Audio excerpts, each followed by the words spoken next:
you. Oh, thank you. Thank you. Thank you. That was really good. You pronounced really well. Thanks so much for that. Yeah.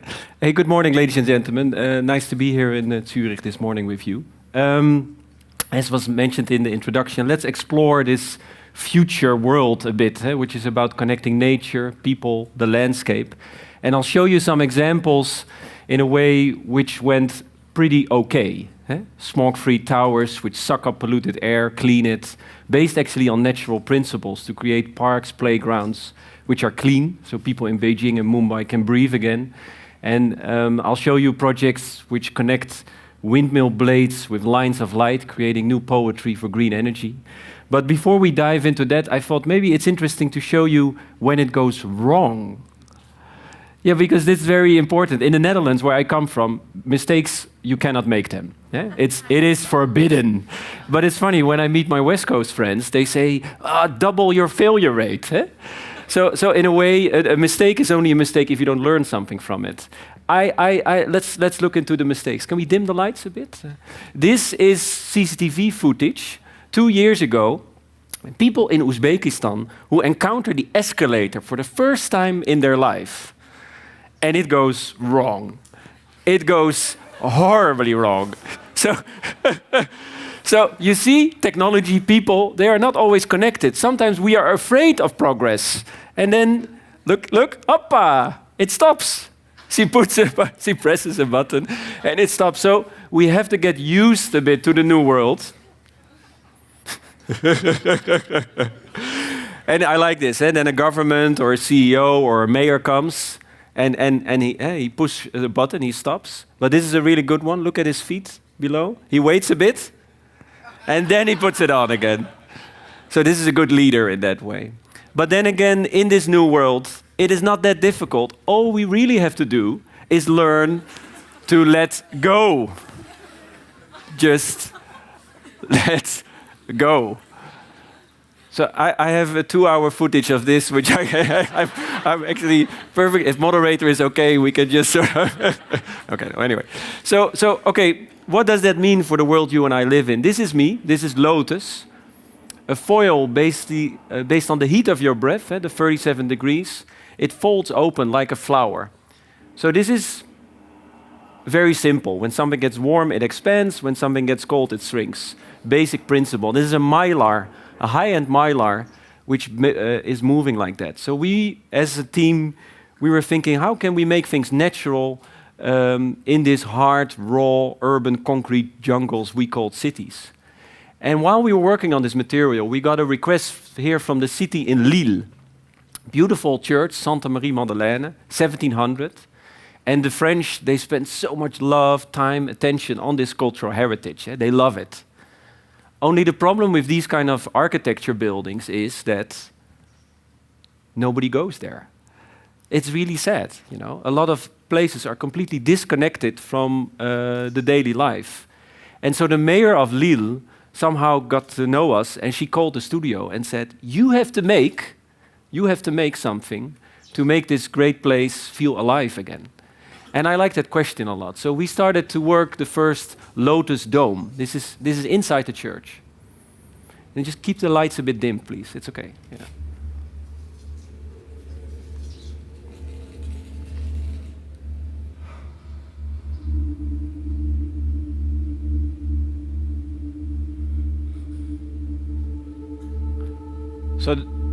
So the light follows you, scanning, revealing history, closing when you go away again, showing stone angels which were unseen before, connecting between people.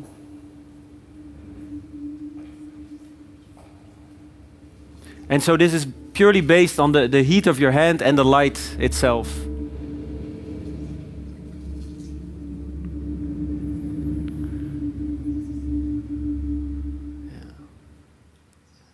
So 16,000 visitors in 4 weeks. It was really bizarre. We got like love letters from 6-year-old chicks saying that they liked it so much. You know, it's interesting, and it also learned, I think it was said in the introduction as well, that it's about linking. So you place something of the future based on principles of nature, but it also helps you to relook at the past. to connect what was there, what will become. And in a way, design is perhaps creating new links or creating missing links, so to speak. And of course, these kind of projects, what I'm showing you now, this is not the notion of the solo. Eh? I mean, you as scientists, most of you, you already know this per default. But within art world, there's sometimes this myth of some kind of genius Van Gogh guy sitting on an attic, cutting off little pieces of his ear and feeling miserable. Yes? I don't. You, of course, not, but other people. And of course, that's complete BS. Van Gogh was actually quite okay. He traveled around the world. So in the same way, I'm part of that as well. This is Rotterdam, industrial area. You see it here in the middle. And this is my dream factory, where I work with my team of engineers, designers, process managers.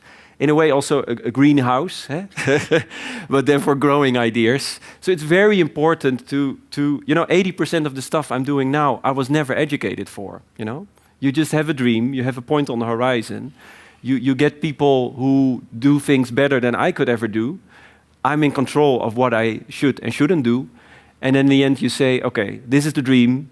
You put a pizza hotline on the door and says, nobody leaves the room until we have a plan. And that sort of works, yeah. And what is interesting also, this is not just art or a niche scene. This is the future. This is you. Friends from World Economic Forum made a broadcast about what are the top 10 skills you guys need as new generation to be successful. Yes. So it's not just money or knowing how to program also, but it's quite interesting. Look at that. Number 3, creativity. Number 2, critical thinking. Number 1, problem complex solving. All the things a computer or a robot is really bad at. Eh?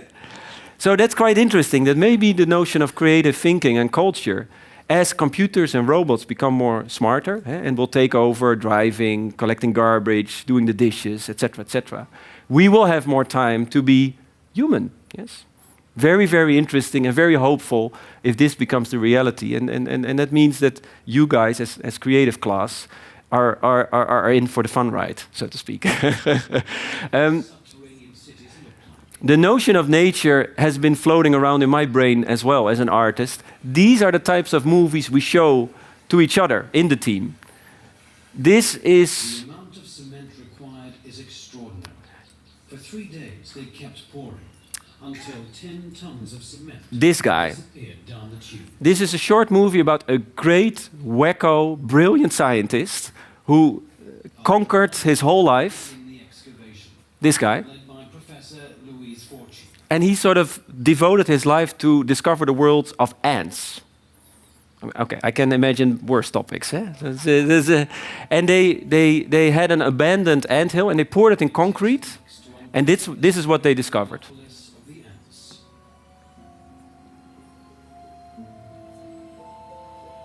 This is in Brazil. It's still there, by the way. With the help of mechanical diggers, the scientists remove tons of earth. At last, they begin to see the structure of the city-state.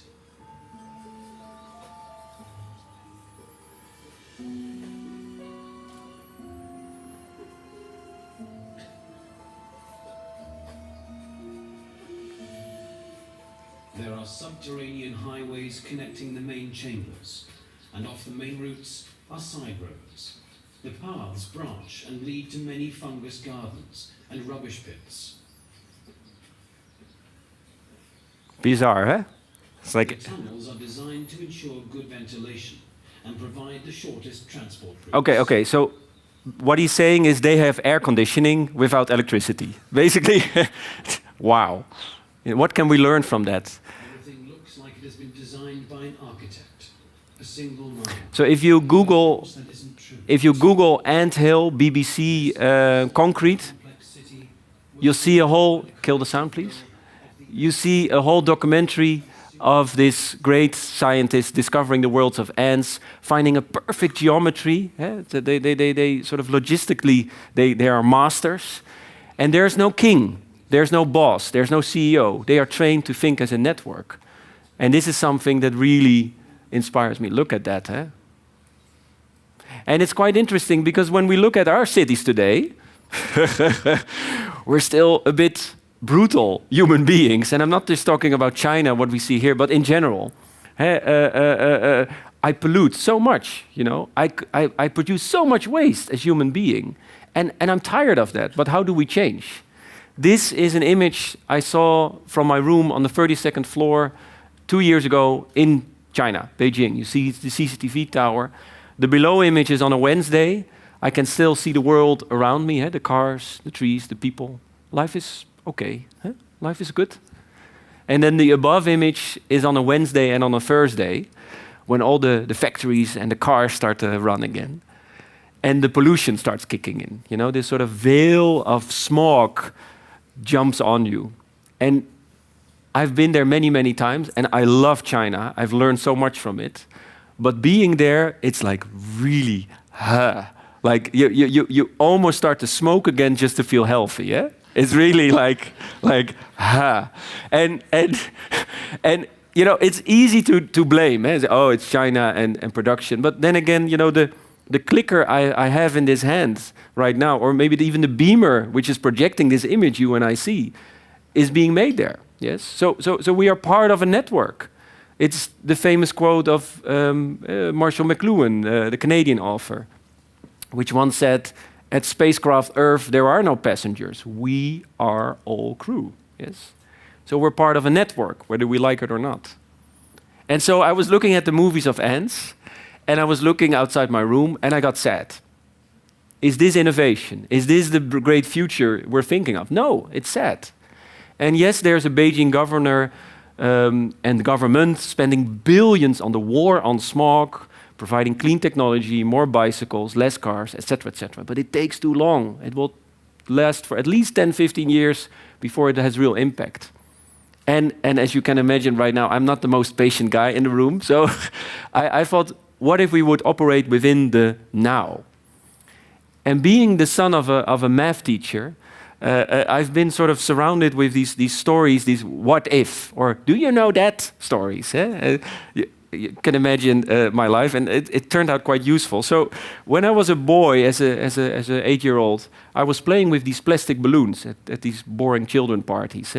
And you start to polish a plastic balloon, and then it becomes static. Yeah, static electrified. It starts to attract your hair. And I really remember that this is one of the few memories I have from that period, that I was so amazed. It's pure nature. It's pure science. It's sort of a gift from planet Earth. But we don't really do anything with it yet. So what if, a couple of days later under the shower, what if we would build the largest smog vacuum cleaner in the world, based on that principle, which sucks up polluted air, cleans it, and then spits out clean air to create places which are clean again. And this is how it starts. You know, very naive, very simple, very direct, but very, you know, bold in a way. And you start to talk to the experts, to the different universities, to the scientists who've been working on it for many, many, many years. And some of them say, are you insane? This can never be done, or it already exists, or blah, blah, blah, blah, blah. I will warn you, when you do something new, there will always be 5,000 people telling you that what you want can never be done. The good news in this world is that there will always be 5 people who will tell, oh, that's interesting. And these are your guys and girls, yes? So I found 2 experts who said, okay, I think we can do that. And so we said, what are you doing the coming 2 years of your life? So yeah, this is how it goes. We put a team in the studio, and I'm jumping 2 years later through all the ungrateful phases of innovation you and I have to conquer. First smog-free tower in Rotterdam, sucks up 30,000 cubic meter per hour, cleans it on a nano level via positive ionization, uses no more electricity than a water boiler, like at 1400 watts, and spits out the clean air to create playgrounds, parks, which are 75% more clean than the rest of the city. Short movie. Pollution. It's really weird that we accept it as something normal and take it for granted.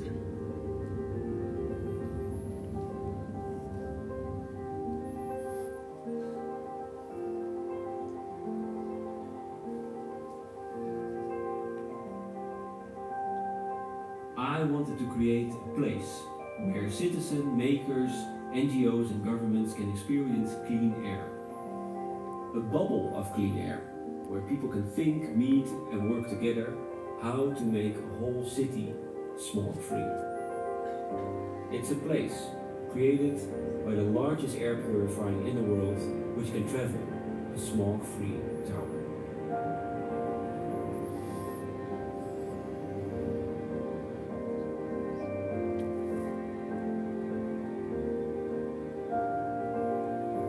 In the future, waste should not exist.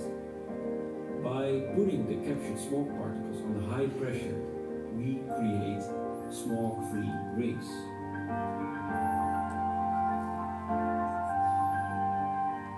And so by sharing a smog-free ring, we donate 1,000 cubic meters of clean air to the city where the smog-free tower is. So launched 10, 11 months ago in Rotterdam. We say, is this the solution for a whole city? No, of course not. That's incorporating nature, building new systems, etc., etc. But by providing a place where you can smell the difference, where you can feel the difference right now, you create a movement, you create engagement, you create a new default. And every week or every month, we collect the harvested smog. You see it here. I like design. You know, we could have made a very ugly drawer here below to collect the smog, but we wanted to like a Marilyn Monroe, like whoop, like yes. You understand? Okay. Anyway, I'm not gonna explain this. Whatever. I'm an artist. Sometimes I don't have to explain. So we sort of open like a beehive. We open the drawer, and this is the stuff. Do I have it here? Oh yeah. Nice.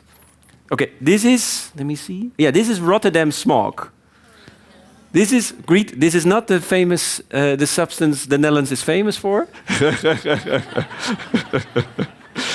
I'm Dutch, I can make fun of my own country. Yeah.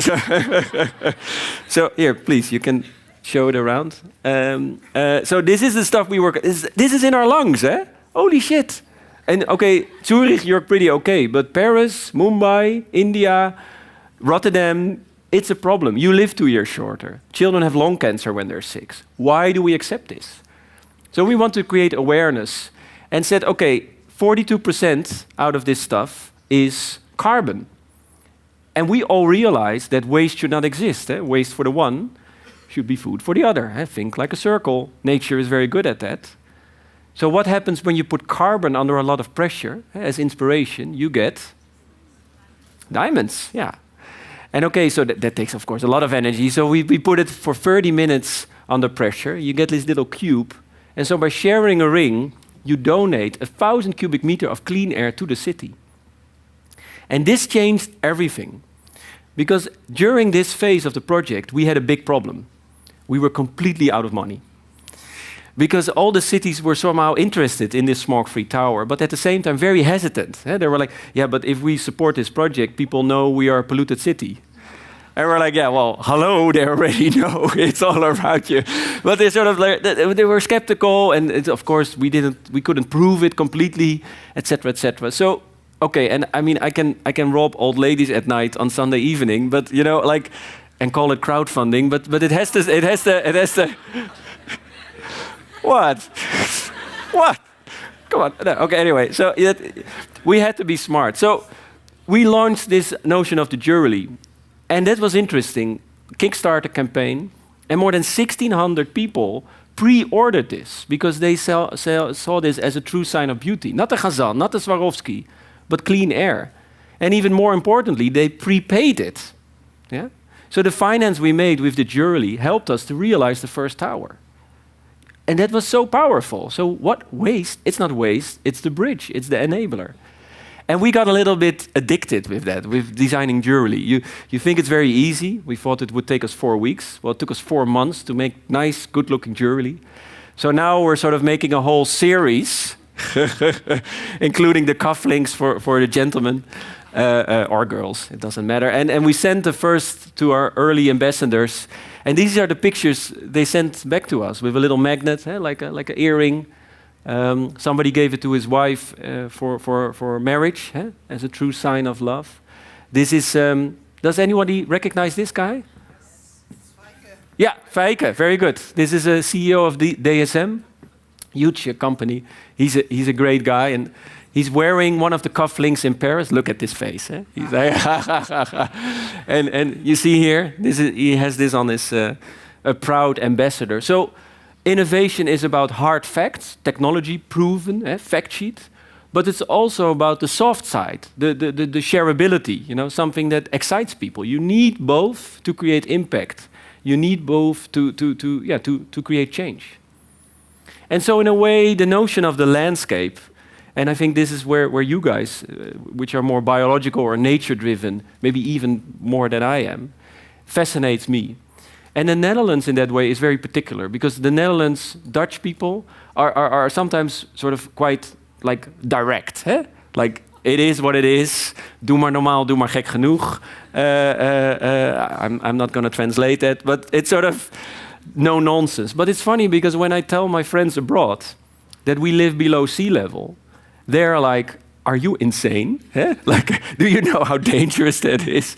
Do you know how much time and money that costs? Yeah, but we've been doing that already for 1,000 years. The fight against nature, the fight against water, it's our identity. And we have these great systems of dike and windmills which protect us already since maybe 100 years. And usually it goes pretty okay. But sometimes it goes wrong. Here you see a famous painting by Jan Asselijn in 1652. The breach of the dike in Amsterdam. Millions of guilders of damage. People died. You see the Dutch council, the water council in the left, in the red, trying to fix something, but of course it was too late.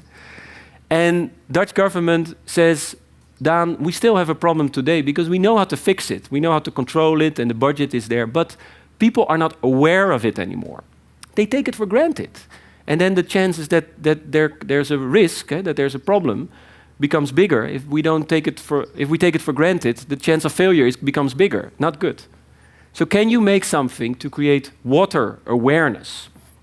And I like that question a lot, since this is the habitat I grew up in. I always went outside in nature, building tree huts, playing with water. And we made Waterlicht, the project that you see here, a combination of LEDs and lenses showing how high the water level would be if we stop.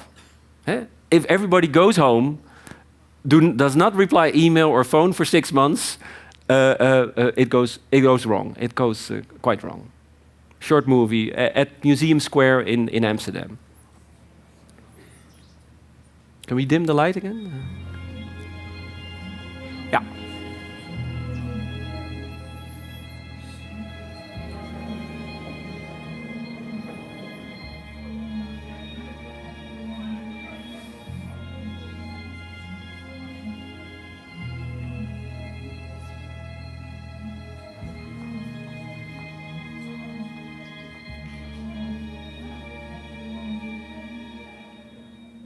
Best wel spooky.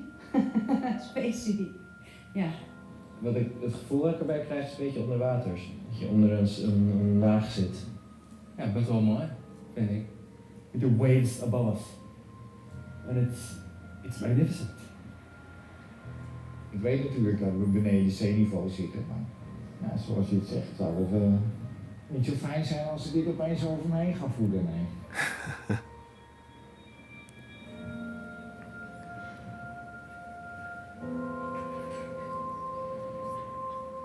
So the first night, we just sort of dropped it in public space. A couple of thousand people showed up, shared it online. And then the third night, over 60,000 people showed up. PS, we had a permit until 5,000 people. So some calls had to be made there, but that was okay. And what was great in a way, the first night I was there and sort of walking around and listening to the people, is that they actually were talking about water, about history, about them experiencing floods in 1953 in Zeeland, where people died and people were traumatized by that. They were afraid. But also people were talking about the future. Can we make floating cities? Can we harvest energy from the tide difference? Eh? How do we preserve ocean life? And all of these things. So maybe, these kind of things are important to create a collective vision, a dream.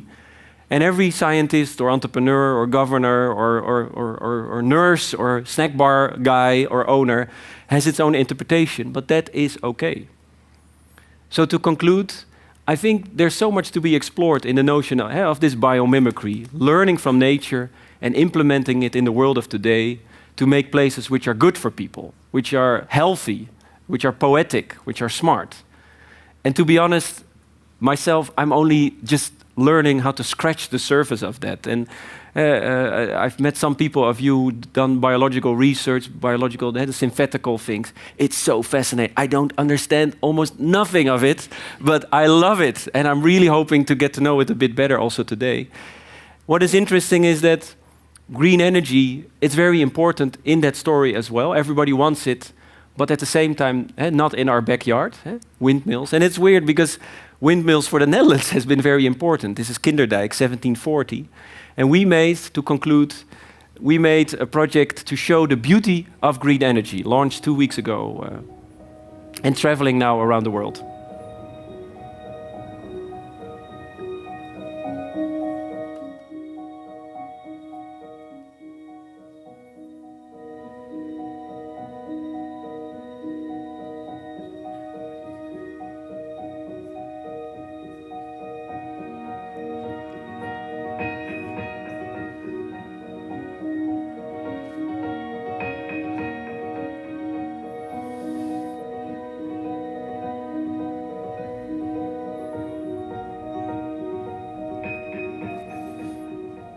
Zaten de molens nog een keer in een ander licht, dat mensen een beter beeld krijgen van windenergie. Het heeft wel iets echt van touwtjes springen, maar dan met de wind. Heel apart om te zien. Imponerend. Ach, dat is niet van die lijn. Het zou een keer direct 2.0 kunnen zijn.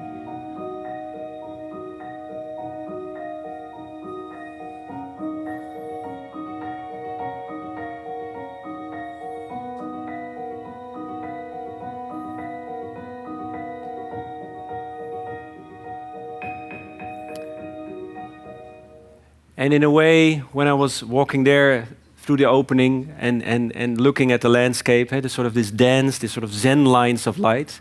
It looks very simple, but this took us 2 years to program and to develop. I realized in a way that, here are the WizKids with the tracking and the sensor technology. In a way, I realized that, in a weird way, maybe everything already exists. Yes?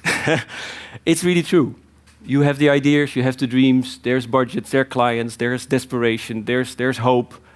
But all we really need to do in a world of today, where so many things are crashing, so many old things are crashing, we have to reconnect.